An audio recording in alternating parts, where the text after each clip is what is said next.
जालंधर शहर के सभी पत्रकार साथियों को मेरा नमस्कार। मैं आज लोकसभा प्रवास योजना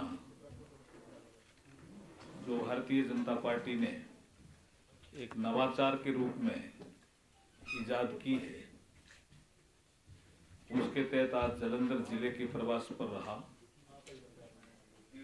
दिन भर बहुत से कार्यक्रम किए, जो बेनिफिशरीज थे उनसे भी संवाद किया,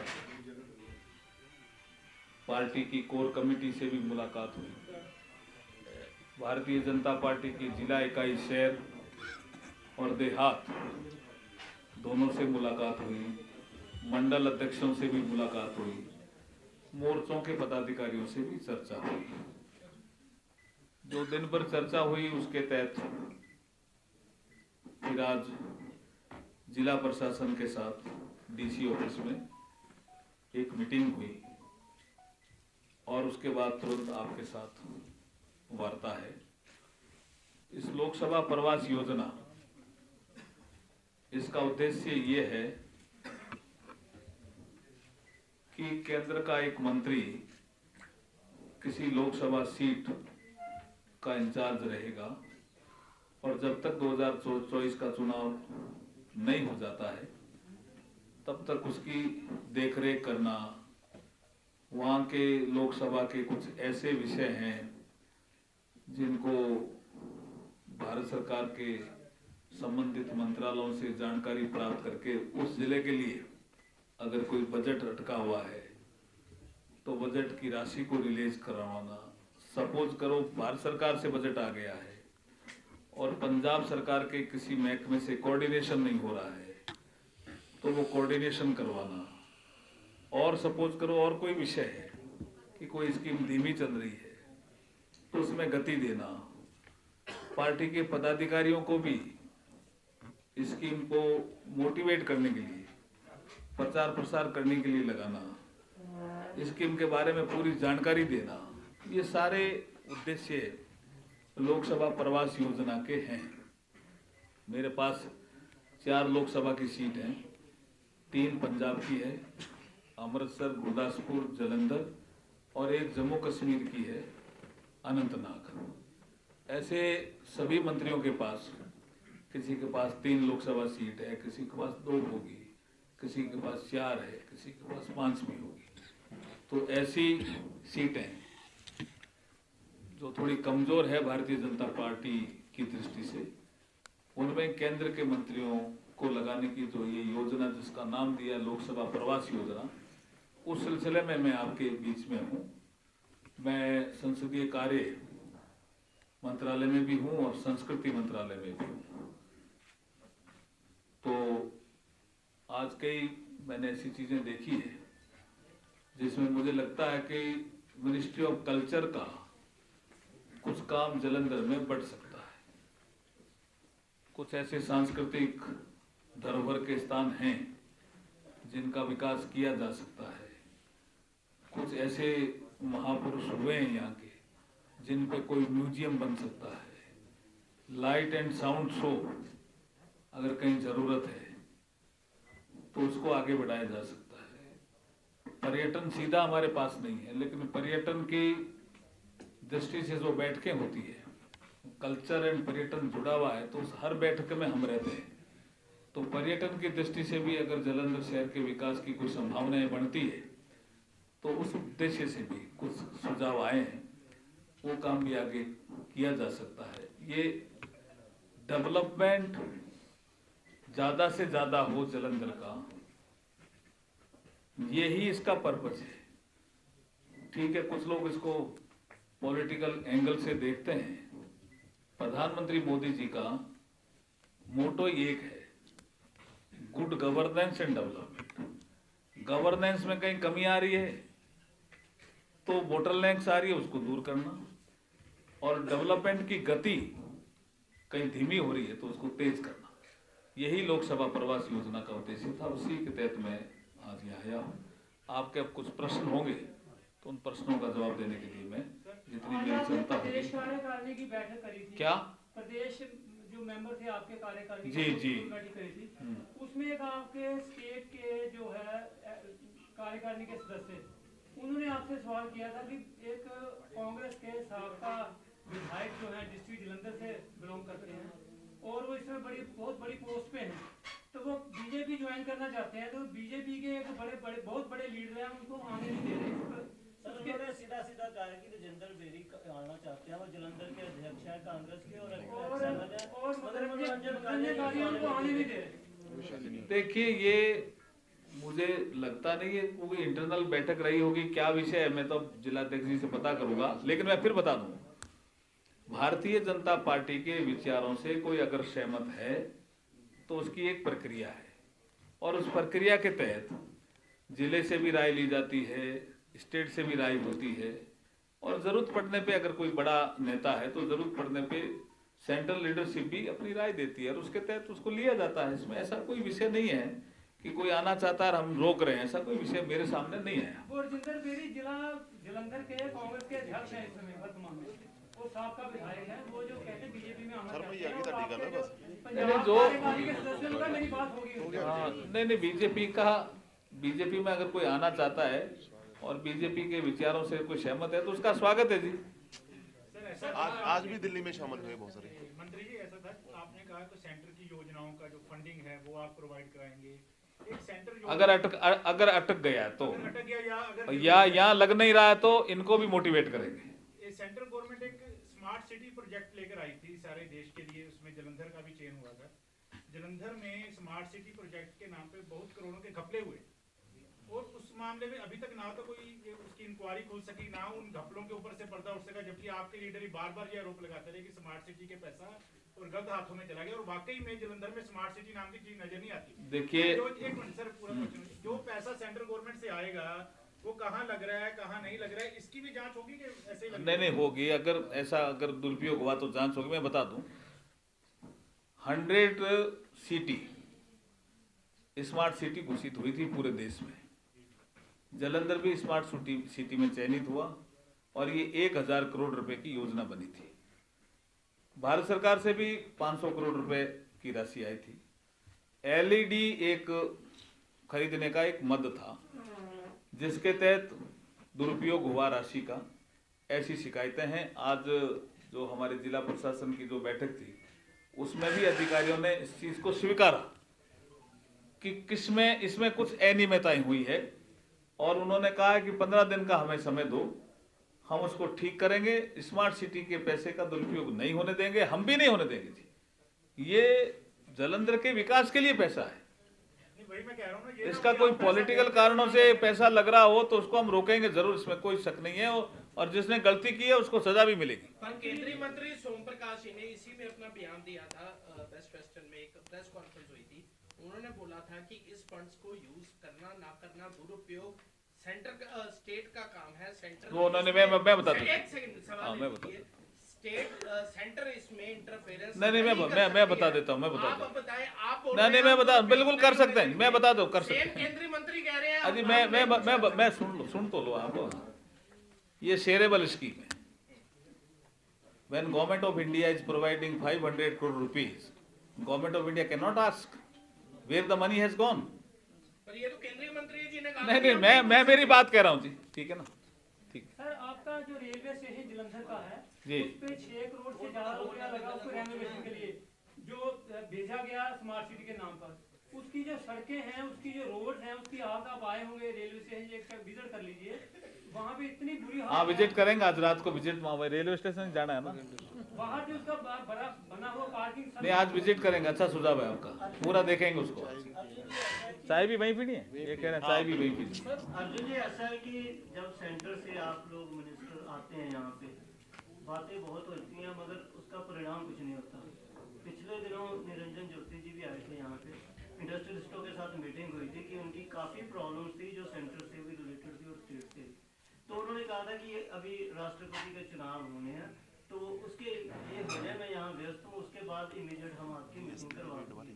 तो वो क्या क्या विषय था ऐसा जो इंडस्ट्री से रिलेटेड, नहीं, इंडस्ट्री से रिलेटेड तो आज भी बहुत से विषय है, तो कोई पर्टिकुलर टॉपिक बताइए। नहीं सर, उन्होंने इंडस्ट्रियलिस्टों के साथ मीटिंग की थी, उनकी समस्याएं सुनी थी, मेमोरेंडम लिए थे और कहा था राष्ट्रपति चुनाव के बाद आपकी मीटिंग। नहीं, उनकी बात तो वो जाने, मैं आपको दोबारा मिलूंगा। ऐसे आए ना, नहीं, मैं आपको दोबारा मिलूंगा, मैं आपको मिलूंगा दोबारा,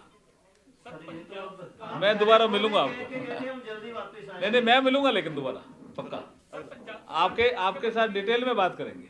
अगला सवाल। लेकिन कोई सुझाव है तो दीजिए ना, कोई सुझाव है तो दीजिए इंडस्ट्रियल डेवलपमेंट पे। सर डेवलपमेंट में आप खुद कह रहे हैं कि एक मंत्री कह रहा है कि हम प्रोजेक्ट में हम नहीं कर सकते। नहीं, मैं दोबारा फिर क्लियर कर दूं।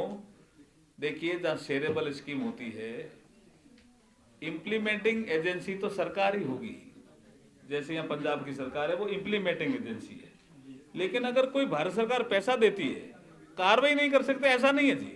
सर पंजाब के मुख्यमंत्री कार्रवाई कर सकते हैं। लगाते रहते हैं कि जो बजट में है उसको अनदेखा किया गया है पंजाब। नहीं, बजट में किसी को अनदेखा नहीं किया गया। क्या यूनियन बजट की बात कर रहे हैं? जो बजट, अब यूनियन बजट में अब इंडस्ट्री 4.0 की बात अगर आई है, या तो वो जो आरोप लगा रहे हैं उनके समझ में नहीं आ रहा होगा। It's industrial town, okay. कब हुआ इंडस्ट्री 1.0? जब इस संसार में स्टीम का आविष्कार हुआ। कब हुआ इंडस्ट्री 2.0? जब इस संसार में इलेक्ट्रिसिटी का आविष्कार हुआ। कब हुआ इंडस्ट्री 3.0? जब इस संसार में इंफॉर्मेशन टेक्नोलॉजी का आविष्कार हुआ। अब इंडस्ट्री 4.0 क्या है? Artificial intelligence, robotics, 3D printings, और ये जो चीजें अगर आ रही है तो क्या जलंधर को उसका लाभ नहीं मिलेगा? पूरे पंजाब को लाभ मिलेगा।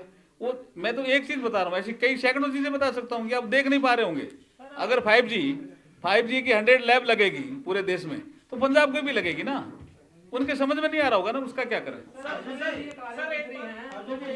जलंधर डिस्ट्रिक्ट आपके पास है, तो जो पंजाब सरकार आरोप लगा रही है कि एक्स्ट्रा लोन जो है केंद्र सरकार की तरफ से जो पंजाब को मिलना था वो बंद कर दिया, उस पे रोक लगा दी। मामला सब्सिडी का, इलेक्ट्रिसिटी का है, उसको लेकर ये एलिगेशन लगाया जाता है। एक्स्ट्रा लोन का प्रावधान इसी यूनियन बजट में है जी, उनको पता ही नहीं होगा। FRBM एक टर्मिनोलॉजी है जी, जो आपके आरोप लगाते हैं ना, उनको पूछना। FRBM मतलब fiscal responsibility and budget management, मंत्री साहब, उसमें हमने सीलिंग बढ़ाई है मंत्री साहब, ਤੁਸੀਂ ਲੋਕਾਂ ਨੂੰ और राज्य लोन ले सकते हैं, इसमें प्रावधान किया है। यस बोलिए। आप लोगों से मिले हो, आज लोगों ਨਾਲ ਗੱਲਬਾਤ ਕੀਤੀ ਹੈ। हाँ की थी। ਕੀ ਕਹਿੰਦੇ ਨੇ ਲੋਕ ਕਿ ਜਿਹੜੀਆਂ ਤੁਹਾਡੀਆਂ ਜਨ ਕਲਿਆਣਕਾਰੀ ਯੋਜਨਾਵਾਂ ਹੈਗੀਆਂ ਨੇ ਸੈਂਟਰ ਦੀਆਂ, ਉਹ ਇੱਥੇ ਇੰਪਲੀਮੈਂਟ ਹੋ ਰਹੀਆਂ ਨੇ, ਮਿਲ ਰਹੀਆਂ ਨੇ? ਨਵੀਂ ਸਰਕਾਰ ਦੀ ਆਪਾਂ ਗੱਲ ਕਰੀਏ, ਜਦ ਦੀ ਨਵੀਂ ਸਰਕਾਰ ਆਈ ਹੈ, ਕੁਝ ਲੋਕਾਂ ਨੂੰ ਲਾਭ ਹੋਇਆ, ਜਨ ਕਲਿਆਣਕਾਰੀ ਯੋਜਨਾਵਾਂ ਤੁਹਾਡੀਆਂ ਲਾਗੂ ਹੋਈਆਂ ਨੇ, ਕੀ ਕਹਿੰਦੇ ਲੋਕ? देखिए, मैंने आज संवाद किया, कुछ सरपंचों ने कहा कि हमारा पैसा नहीं आ रहा है, अटक रहा है। कुछ लोगों ने कहा फंड्स का डाइवर्जन हो रहा है। कुछ आई है प्रॉब्लम, हम उसको हल करेंगे। लेकिन मेरा पर्पज आज राजनीति करने का नहीं है जी। मेरा पर्पज है डेवलपमेंट कैसे आगे बढ़े, उसके लिए मैं आया हूँ जी। एक जो सेंट्रल स्कीम्स है ये ऑल ओवर स्टेट्स के लिए जो इसके नॉर्म्स हैं वो बराबर है। क्या? जो कोई भी सेंट्रल स्कीम है पंजाब में, हिमाचल में, हरियाणा में, J&K में या अदर स्टेट्स में, जो सेंट्रल स्कीम के नॉर्म्स हैं वो बिल्कुल बराबर है। नहीं, आपको क्या लगता है अलग अलग है? पंजाब में आयुष्मान कार्ड को लेके नॉर्म्स अलग है और बाकी स्टेट्स में अलग है, ऐसा क्यों? नहीं, वो स्टेट से कोई पैसे ही रिलीज नहीं किए। मैं बता देता हूँ, नहीं, देखिए। आयुष्मान नहीं, कार्ड एक को मिनट, लेके पहले एक मिनट। जनरल कास्ट का जो जनरल कास्ट का आयुष्मान कार्ड यहाँ नहीं बनता। वो बोलते हैं यू शुड बी SC और below the poverty line. When you go across मैं बता देता हूँ। another state में जाते हो तो वो कोई भी हो, हाँ, वो उस बनता scheme का लाभ ले है। सकता तो इसका मतलब स्टेट गवर्नमेंट गड़बड़ कर रही है ना। मैं बता देता हूँ, कुछ ऐसे स्टेट गवर्नमेंट्स हैं जो मोदी जी की बहुत पॉपुलर योजनाएं हैं, उनको लागू करने से उनको डर लगता है कि मोदी जी पॉपुलर हो रहे हैं, इसलिए वो कुछ गड़बड़ करते हैं। लेकिन मैं जो आपने पहले शेयरेबल स्कीम पूछी ना, उसके लिए स्टेट गवर्नमेंट का मैंने एक बयान यहाँ के मुख्यमंत्री जी का देखा आज के अखबारों में, उनके भी समझ में नहीं आता मुझे लगता है। शिवराज सिंह चौहान जब अभी भी मुख्यमंत्री है, लेकिन मनमोहन सिंह जी के समय जब वो मुख्यमंत्री थे, तब ये तय हुआ कि ये कुछ स्कीमें ऐसी है जिसमें 80-20, कुछ स्कीमें ऐसी है जिसमें 75-25, कुछ स्कीमें ऐसी हैं जिसमें 50-50, कुछ स्कीमें ऐसी हैं जिसमें 60-40, कुछ स्कीमें ऐसी हैं जिसमें 90-10, जो आप जिसका जिक्र कर रहे हो, पहाड़ी एरिया में 90-10 था, नॉर्थ ईस्ट में। तो शिवराज सिंह चौहान की अध्यक्षता में जो कमेटी बनी वो मनमोहन सिंह जी ने बनाई, हमने नहीं बनाई। शिवराज सिंह जी उसमें अध्यक्ष थे, कांग्रेस के भी मुख्यमंत्री उसके सदस्य थे। उस कमेटी ने तय किया कि अब 60-40 करो। अब इनका कहना है पंजाब के मुख्यमंत्री जी का कि पंजाब के पास पैसा नहीं है, ये स्कीमें 60-40 नहीं होनी चाहिए, ये 90-10 होनी चाहिए, ये 75 या 25 होनी चाहिए। तो ये विषय तो आगे निकल गया ना, ये तो कांग्रेस ने किया भाई, तो उसको दोष दो, बीजेपी को क्यों दोष दे रहे हो? मुझे लगता है कि वो भी इसकी राजनीति कर रहे हैं, लेकिन मेरा फिर आज पर्पज है, राजनीति के लिए अपना अलग बैठेंगे। अच्छा, एक अर्जुन जी, कोई सवाल आएगा तो राजनीतिक जवाब भी देंगे, लेकिन आज मैं सोच रहा था कि आपसे भी डेवलपमेंट के कुछ विषय लें और डेवलपमेंट करें जलंधर का। अर्जुन जी, रिप्रेजेंटेटिव्स के साथ बात हुई है, तो सरपंचों के साथ और बाकी के साथ बात हुई है, उसके बेसिस पे सेंटर के फोकस ग्रुप्स कौन सी स्कीम रहेंगी यहाँ पे जो आपको लगता है कि इन पे ज्यादा काम करने की सेंटर को दो? देखिए, आज जो सरपंचों से बात हुई उससे लगा कि कुछ सीधा पैसा उनके खाते में जाना चाहिए, वो नहीं जा रहा है, उसको हम चेक करेंगे। और कुछ महिला सरपंच से मिली थी, उन्होंने भी ये आरोप लगाया। तो कहीं ना कहीं फंड्स का डाइवर्जन की कोई चीज आती है, मैं हम चेक करूंगा, लेकिन जो पैसा कुछ सीधा उनके ग्राम पंचायत खाते में जाता है, कुछ पंचायत समिति के खाते में, कुछ जिला परिषद में, तो जो उनके खाते में उनका हक है उनको मिलना चाहिए। आप भी वहीं थे। अर्जुन जी, आप कल्चरल मिनिस्टर हैं, तो पंजाब का जो है सबसे देश का सबसे पुराना शास्त्रीय संगीत सम्मेलन यहाँ होता है 147 साल से। आप अभी 3 साल तो आपके निकल गया, अब आप जब इलेक्शन आया फिर आप आए हैं। यहाँ पंजाबी का संगीत कहाँ पर नहीं है? फिल्मों में है, पंजाबी फिल्में यहाँ बनती हैं, इवन यहाँ हमारे मुख्यमंत्री तक कलाकार हैं। तो आपने अभी तक कोई पंजाब के लिए, पंजाब के कल्चर के लिए, यहाँ की म्यूजिक के लिए, आर्ट के लिए कुछ आपने कुछ प्लान किया है, या भी इलेक्शन में आप आए हैं तब आप? नहीं, हमारे देखिए सांस्कृतिक मंत्रालय जितना तेजी से अब काम कर रहा है, मुझे नहीं लगता कि पहले कभी इतना किया होगा।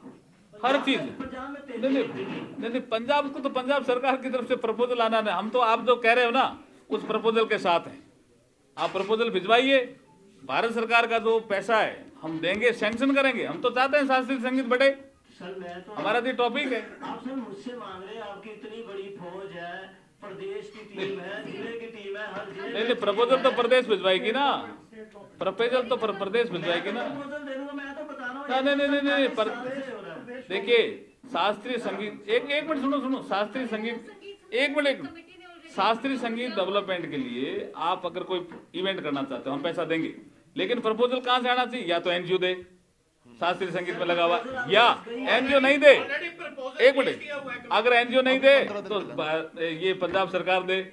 अगर पेंडिंग है तो हम उसको सैंक्शन करेंगे। किसने भेजा बताओ, नाम बताओ, उसकी कॉपी है क्या आपके पास? मैं भेज दूंगा जी आपको, अभी 15 दिन पहले कॉपी मंगवा लेंगे हम भाई, आप हमें देना, हम करेंगे। भेज देंगे कॉपी। और उस शास्त्रीय संगीत के प्रोग्राम में मैं भी आऊंगा जी, आप सब लोग भी आना, सबको इनवाइट है। दिसंबर में होता है सर, 23-24 को होता है जी। नहीं, अच्छा प्रोग्राम है। अच्छा प्रोग्राम होता है। दुख इस बात है कि आपको पता नहीं है, आप सेंटर में मिनिस्टर हैं। अजी मुझे तो ध्यान ही नहीं है, आप कह रहे हो अभी भेजा बता रहे हैं, पलामा केस में अभी हमें पता नहीं। अगली बार बुलाएंगे।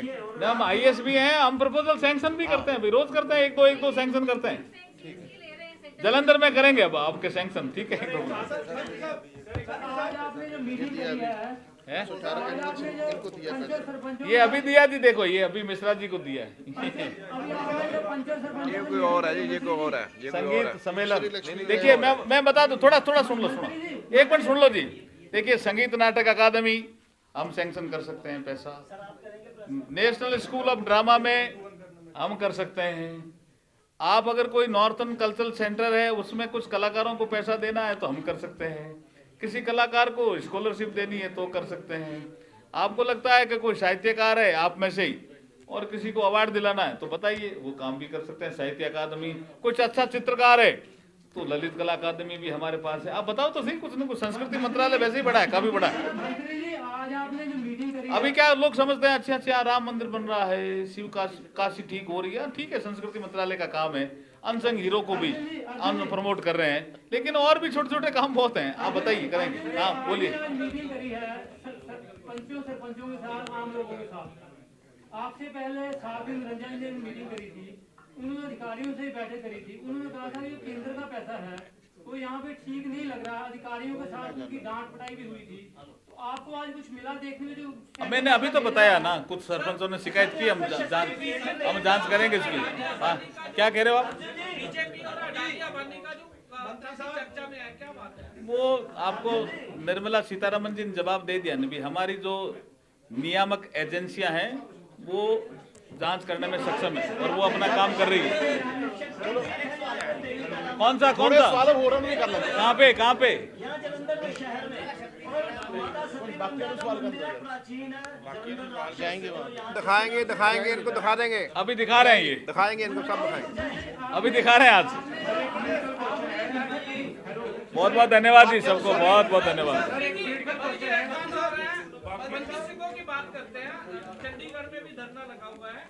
तो पंजाब सरकार बोलती है कि सेंट्रल सरकार का काम है, हमारा काम नहीं है। तो सेंट्रल सरकार पंजाब सरकार के पाले ये विषय जैसे अखबारों में भी हमने पढ़ा, हमारे ध्यान में भी है, इस पे चर्चा करेंगे कभी अलग से बैठ, सेंसिटिव इशू। पंजाब के मुख्यमंत्री गवर्नर साहब के साथ उनका चल रहा है, उसको आप कैसे देखते हैं?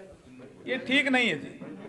देखिए, governor under the constitution article 167 power है उसके पास कि वो किसी भी राज्य के मुख्यमंत्री, जिस राज्य का वो गवर्नर है, ये पूछ सकता है कोई चीज कि ये कैसे हो रहा है भाई, इसका जवाब दो। अब उसको ये कहना कि मैं तो खाली मैं इलेक्टेड हूँ, 3 करोड़ जनता के लिए उत्तरदायी हूँ, संविधान से बड़ा कोई नहीं है जी। मुख्यमंत्री हो, चाहे गवर्नर हो, चाहे और कोई पद पे बैठा हो, मुख्यमंत्री जी ने भी संविधान की शपथ ली है। संविधान से बड़ा कोई नहीं है जी। इसलिए संविधान के तहत अगर कोई चीज पूछी जाती है तो मुख्यमंत्री जी को उसका जवाब देना चाहिए, और वो जवाब नहीं दे करके ठीक नहीं कर रहे। बहुत बहुत धन्यवाद। Thank you ji, thank you.